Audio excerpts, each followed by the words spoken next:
Now, as far as Putin, the thing to remember about Putin is if you want to understand Russian President Vladimir Putin, you have to understand he was an important leader of the security services, the KGB, at the time the Soviet Union fell. At the time the Soviet Union fell, everyone in Russia pretty much believed in, or publicly said they believed in communism, Marxism, Leninism. But communism was being more and more watered down, and beneath the surface, they didn't believe in it. And there was one wing of the leadership of the Communist Party that was led by Gorbachev, and they believed in social democracy. They believed in Western liberalism. They wanted to make the Soviet Union Norway or Sweden. They believed in, what the Democrats believe. They basically argued that communism was out of date and totalitarian, and that we just want to create a welfare state, right? That Marx and all of that's out of date, and we're just going to create a welfare state. They were westernized liberals. Putin comes out of the wing, the opposite wing, that were called the hardliners. And they were people that very much admired Stalin, right? The Gorbachev wing was saying de-Stalinization, liberalization. And they were saying, well, we admire Stalin, but we don't consider Stalin to simply be a communist. We consider Stalin to be part of the Russian Orthodox heritage of Russia, right? They considered Stalin to be like a great czar. They considered the peoples of the former Soviet Union to have a spiritual bond with each other. For example, like the Soviet national anthem. When Stalin, originally the anthem of the Soviet Union was the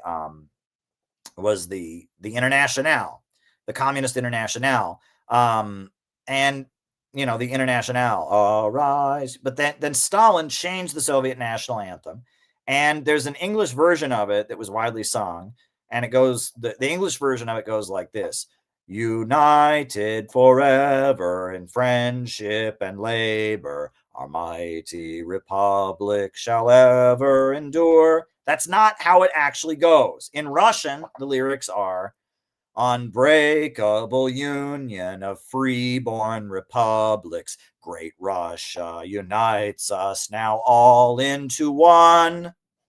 Great Russia unites us now all into one. Great Russia is a spiritual conception that comes out of the Russian Orthodox Church, okay? And that at the time of the Second World War, Stalin was very much pivoting away from just traditional Marxism. He defeated Trotsky, but especially during World War II, he brought the Russian Orthodox Church back. He gave speeches where he referred to the faith of the Russian people, and he was starting to appeal to Eurasian spiritual conceptions that go back thousands of years. Great Russia, right? Great Russia is a concept, right? That, there's Russia, the borders of Russia, but there's Great Russia, which is that whole section of the world that used to be the Soviet Union. The Russian Orthodox Church believes that those places are spiritually bonded together by their Russian Orthodox faith. And that is a spiritual belief that it appears was starting to show up in Stalin's teachings. And at the time of the fall of the Soviet Union in the late 80s, the hardliners who admired Stalin and wanted to keep the state-planned economy, a lot of them were converting to Russian Orthodoxy and becoming believers in Great Russian, I don't know what you want to call it, in Eurasianism, I think is what some people call it, but there was a, and that's where Putin comes out of, right? He was a communist, but he converted to Russian Orthodox Christianity after the fall of the Soviet Union. And he is a Russian patriot. He believes in Great Russia, right? He believes in Russia being, the people of the Russian Federation being spiritually connected to each other.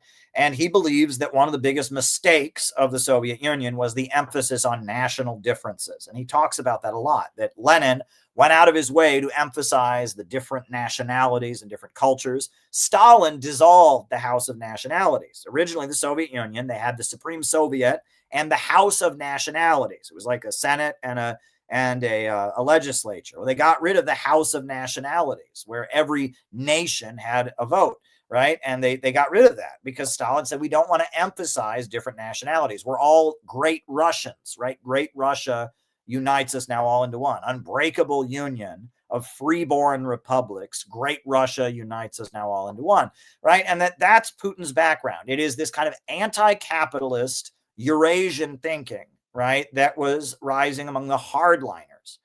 And Putin says the moment that defined his life was the fall of the Soviet Union, when he saw his homeland that he loved so much get ruined, just demolished.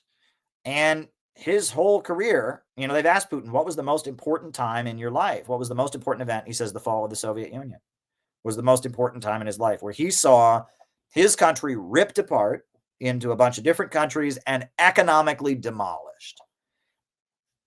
And he emerged in Russian politics as a guy who was key in fighting against the Chechen separatists. The Islamic extremists in Chechnya were fighting to break away from Russia. There was a civil war with a lot of ugly terrorism. And Putin won the elections on the platform of, I am going to defeat the terrorists. I'm going to defeat the Chechen separatists. And he came to power, and he immediately began restructuring the Russian economy to once again be centered around oil and gas, to be centrally planned, right? Again, that division between the Gorbachevist moderates, or whatever, the reformists and the hardliners, there's a fundamental difference of what does socialism mean, right? To Gorbachev, socialism meant free stuff, free jobs, free healthcare. So he's saying, look, we're going to become a Western country. We'll just give everybody a bunch of free stuff. And they didn't, right? The economy, it was looted. But that's what Gorbachev was saying. We don't need to have a centrally planned economy. We'll just be a welfare state. And for Putin and for the hardliners, it meant, no, we centralize the economy because we are holding together this section of the world, and we're focused on building up in unison Greater Russia, Great Russia, right? And that is the difference, right? Is that does socialism mean a centrally planned economy, or does socialism mean giving people free stuff? To Gorbachev, it meant giving people free stuff. To Putin, it meant centrally planned economy. And when he came back to power, he did it on the basis. You can read, Putin is an economic genius. He wrote his college thesis on how Russia's economy could be rescued by putting oil and gas at the center of the economy. And he particularly studied the economic theories of Charles de Gaulle and dirigism. This is very interesting, dirigism, right? What is dirigism? Dirigism is an economic nationalist theory in France that you build up corporations that are what you call national champions that stabilize the economy, right? And that dirigism is, it's considered a third way. It's not capitalism or communism. In Cold War terms, it's the third way. But if you look at China today, it's very dirigist, right? You look at Singapore, it's also very dirigist, right? And that you look at the Asian tiger countries where the military was controlling certain corporations, but you also look at modern day communist countries, their economic system very much fits in with dirigism, right? Which is that you have heavy regulation, you have the government building up certain corporations, you have a powerful state that plans the economy, but you utilize the market, right? And that Putin studied dirigist economics. Putin also met with Deng Xiaoping's daughter, and he studied Singapore, and he developed an economic understanding that the reason that the new right, you asked me what differences between the new right and what Trump could learn from it. Putin doesn't believe in free markets. He doesn't. He's not a leftist. He's not a woke person. They all believe in free markets. They just believe everyone should get free stuff, or that, there should be an employee stock ownership program. Putin's a conservative. He's religiously and culturally conservative and traditional, but he doesn't believe in capitalism. He believes in dirigism. He believes in a pro-growth state that plans out the economy.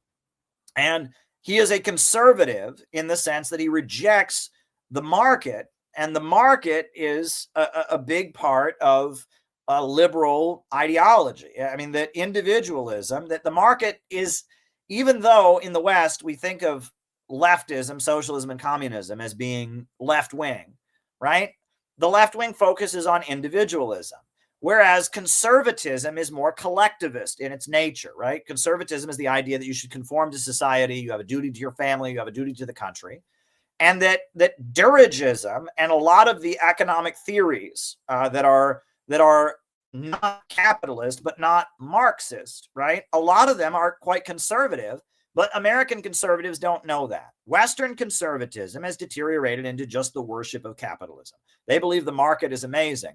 What they don't realize is the market is a liberal force. The market rips apart the family. The market rips apart traditional morality. Why is pornography such a big industry? Why is there porn everywhere in our society? Is that because there's evil communists sitting up there going, all right, we are going to destroy the family. Let's just get to the pornography. No, because there's money to be made. There's loads of money to be made on it. Drugs. Why are we drugged up like a country? Why is kids are given drugs because they misbehave in school? They overprescribe opioids, drug addiction, drugs. Everyone is drugged up, whether it's legal drugs, whether it's psych meds, whether it's medications for drugs everywhere, because big pharma is making money. That's why. It's not because communists are conspiring against the family or conspiring to make people bad. That the market, plays a very, very radical part. I mean, the Communist Manifesto itself acknowledges this. This is something actually Marx talked about, right? Marx talked about how capitalism is very, very liberal, right? Let me see if I can find the quotes, right? Got the stuff on overproduction and, but yeah, the market, well, here I'll just pull it up. This is for the opening of the Communist Manifesto is Marx talking about how capitalism is very, very radical and left wing.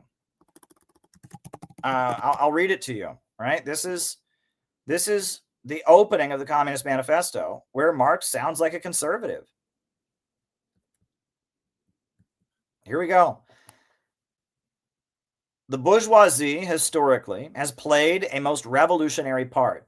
The bourgeoisie, wherever it has the upper hand, has put an end to all feudal, patriarchal, and idyllic relations. It has pitilessly torn asunder the motley feudal ties that bound man to his natural superiors, and has left remaining no other nexus between man and man than naked self-interest, callous cash payment. It has drowned the most heavenly ecstasies of religious fervor, of chivalrous enthusiasm, of Philistine sentimentalism in the icy waters of egotistical calculation. It has resolved personal worth into exchange value. And in the place of numberless indefensible chartered freedoms, it has set up one single, unconscionable freedom, free trade. In one word, exploitation, veiled by religious and political illusions, has been substituted for naked, shameless, direct, brutal exploitation. The bourgeoisie is stripped of its halo, every occupation hitherto honored and looked upon with reverent awe. It's converted the physician, the lawyer, the priest, the poet, the man of science into paid wage laborers. The bourgeoisie is torn away from the family its sentimental value and reduced the family to a mere money relation. The bourgeoisie has disclosed how it came to pass that the brutal display of vigor in the Middle Ages, which reactionaries so much admire, found its fitting complement in the most slothful indolence. It has been the first to show what man's activity can bring about. It has accomplished wonders far surpassing Egyptian pyramids, Roman aqueducts, and Gothic cathedrals. And it has conducted expositions that put in the shade all former exoduses of nations and crusades. The bourgeoisie cannot exist without constantly revolutionizing the instruments of production, and thereby the relations of production, and with them their whole relations of society. Conservation of the old modes of production in unaltered form was, on the contrary, the first condition of the existence of all earlier industrial classes. But constantly revolutionizing production, uninterrupted disturbance of all social conditions, everlasting uncertainty and agitation distinguish the bourgeois epoch from all earlier ones. All fast frozen relations with the train of ancient and venerable prejudices and opinions are swept away. All new formed ones become antiquated before they can ossify. All that is solid melts into air. All that is holy is profaned. And man is at last compelled to face with sober senses his real conditions of life and his relations with his kind. Now, that sounds very conservative. He's ranting about how capitalism is getting rid of everything that's important to conservative people. The religion, the loyalty people have to their nation, to their community, it's making it all just about money. All the old beliefs, all of that, it's all being ripped apart, right? And it's all individualism, right? And that what we have seen in the developing world and in the 21st century, and start over the course of the 20th century and then starting into the 21st century, is that anti-capitalism has become more and more conservative in its nature. That's really what has happened, is that anti-capitalism originated as part of the European revolutionary left, but gradually over the course of the 20th century and now into the 21st century, anti-capitalism has become more and more conservative. It is about trying to hold society together, trying to hold families together and nations together and communities together against the market and the rule of profit, which is a liberalizing force bringing individualism and atomization, right? And Putin is very much a result of that. He's a conservative who is trying to defend his country from capitalism. And he's trying to hold Russia together. And he saw Russia brutally plundered and destroyed in the aftermath of the fall of the Soviet Union. And he came to power saying, I'm going to make sure something like that never happens again. I'm going to protect my community. And I'm going to do it by getting beyond capitalism, by having a centrally planned economy, by dirigism, by having national champions, by having government departments that organize and plan the economy. And is that communism? No. I mean, it's not Marxism-Leninism, right? It's not, Marxism-Leninism is atheistic. Marxism-Leninism is very much, modernist or whatever. There's a deeply conservative side to Putin, but it's anti-capitalist. And American conservatives don't understand that. American conservatives think that capitalism is magical and it's the answer to everything. And they don't understand that a lot of the things that are important to them in a cultural sense or a spiritual sense are being destroyed by capitalism. And that actually communist governments and anti-imperialist governments in the 21st century are really a socially conservative force. They are trying to defend society from the chaos of the market. And that is something the new right could really learn from Putin.